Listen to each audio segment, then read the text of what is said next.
I had worked with this defense attorney on a number of other cases in the past. Find out what one single question he asked me that totally changed my perception of him and made me realize this was probably one of the smartest attorneys I have ever encountered. You want to know what question it was that he asked me? Come join me on a walk through the neighborhood as I share with you exactly the question that he asked me. Hi, I'm Gerry Oginski. I'm a New York medical malpractice and personal injury attorney. Okay, I had worked with this defense attorney in the past on other cases, and my perception of him was that he did not have great intellect.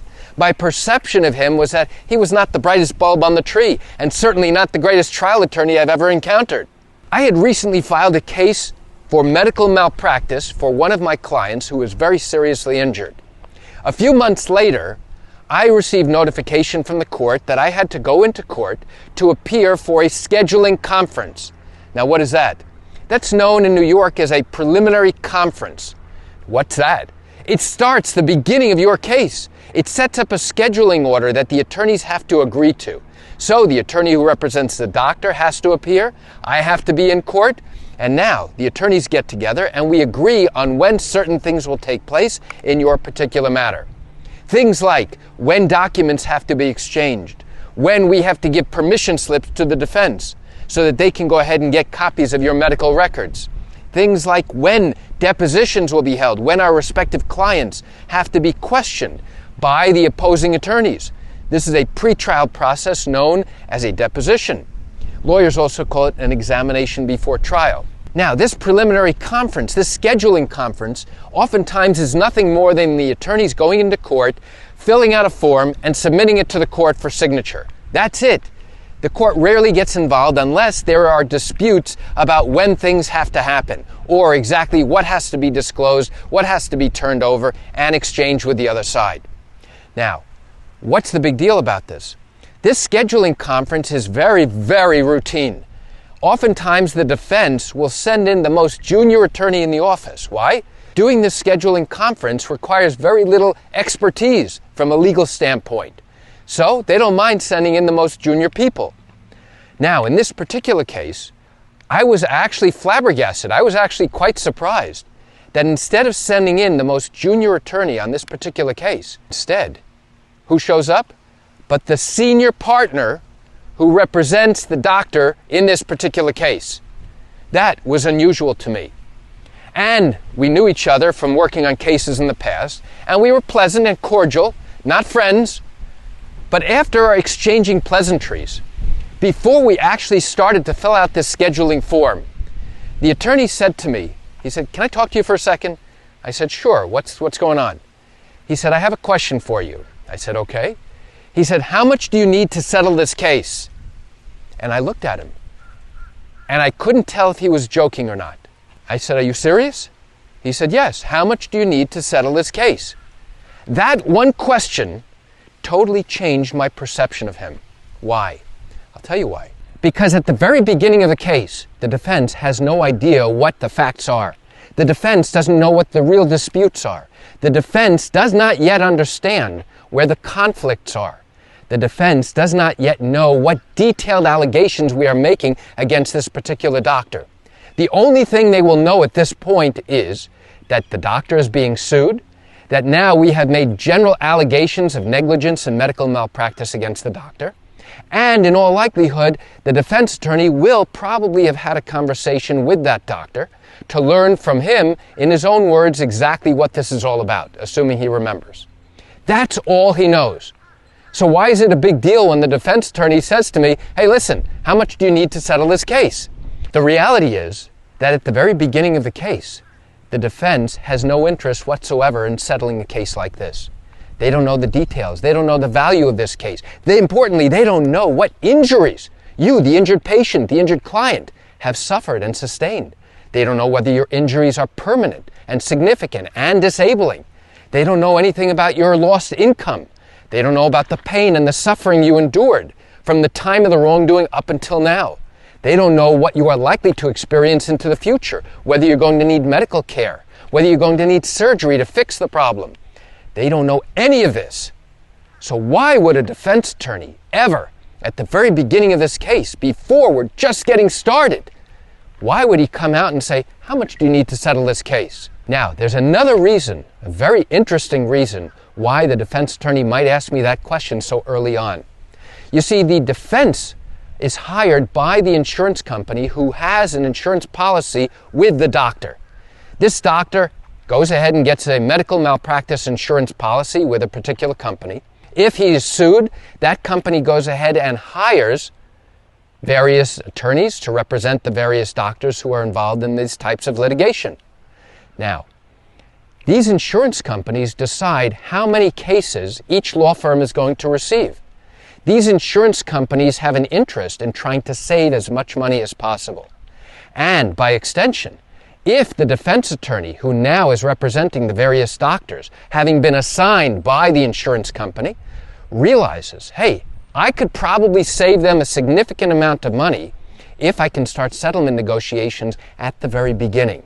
If I can save a huge amount of money by engaging with my opponent very early on, assuming that the doctor was careless and caused you significant harm and injury, it is possible that we could entice the attorney and the injured patient to go ahead and try and settle this case now instead of having to wait 2 or 3 years down the road, where now everybody's expenses continue to increase. And if we can go ahead and save substantial amounts of money, guess what? Then the defense attorney looks great in front of the insurance company. And you know what that means? That means that it's quite possible that the insurance company is going to send the defense lawyer and his firm more cases to litigate on behalf of doctors and hospitals who are sued. That is a very important criteria that nobody talks about, and nobody takes that into consideration. So now here we have an attorney, a very experienced attorney, even though I didn't think he was the smartest guy around. Now he asked me this one question about how much I need to settle this case. And I am 100% positive that this guy had a zero authority, didn't have a single dime to offer today at that conference. But he was smart enough to know that if he starts settlement discussions now, or at least starts to think about them, and recognizes and tells me and alerts me to the fact that they are interested in negotiating, now during the course of your litigation, it may be possible to settle your case sooner rather than later. And by doing that, what did he show me? He showed me, number one, that he truly has an understanding of whatever little has occurred in this case. He has an understanding of the basic facts of the case because he's done his homework and talked to his client already. He recognizes that the defense attorney will reward him if he can save money on this case early, and reward him by sending him more cases to litigate, which means more billing for him and his firm. So that's a win-win for this attorney and the insurance company. And importantly, it would be a significant win for you, the injured patient, the injured client, in order to try and resolve this earlier, assuming we are able to negotiate this favorably at an early stage. And let me share something else that's really important. When the attorney asked me what I need to settle this case, the only thing I could tell him was, I can't give you an answer right now, but I'll be happy to do so at the right time. Now, why would I say that? Why wouldn't I just throw out a crazy number? I'll tell you why. It's because at the very beginning stages of the case, there was no possible way for me to truly evaluate what the full and fair value and the full extent of your injuries were. There was no possible way to know what the full extent of your lost earnings were. There was no possible way to evaluate and compare what your injuries were and what they were worth to other cases that have settled in the past, to other cases that have gone to verdict and resulted in appeals and reached final conclusions. No possible way. Why? Because in all likelihood, you are still treating. In all likelihood, you still have ongoing problems and disabilities. In all likelihood, you need and will require additional medical care and surgical care to treat your injuries. There was no way I could give this attorney any sort of number that I felt would be appropriate at this stage to tell him, because no matter what I told him, it would be wrong. And I did not want to lose credibility by giving him some ridiculous, outrageous number. Oh, my client's injuries are worth $25 million. Really? And now he would ask me how it's possible I can justify that particular number given the fact that I didn't have all the answers yet. And that would be a valid point. And by doing something like that, that would make me lose total credibility with my opponent. So instead, I did the next best thing. I said, thank you for asking, but I can't give you an answer right now. And I'll be happy to share that with you at the appropriate time. And that short, brief conversation set the tone for this particular case. And I'm happy to share with you that I was able to resolve this case at a much earlier point in time. Why? Because this attorney had expressed a willingness to negotiate in good faith. He understood that there were risks about proceeding forward and going to trial. And by doing that, he totally allowed me to change my perception of him to being not the brightest bulb on the tree, to probably being one of the smartest attorneys I've ever encountered. So why do I share this quick information with you? I share it with you just to open your eyes and give you an insight into how these types of medical malpractice cases work in the state of New York. You know, I recognize you're watching this video because you likely have questions or concerns about your own matter. Well, if your matter did happen in New York and you have not yet started a lawsuit and are thinking of doing so, but still have questions that need to be answered, what I invite you to do is pick up the phone and call me. You know I answer questions like yours every single day, and I'd love to chat with you.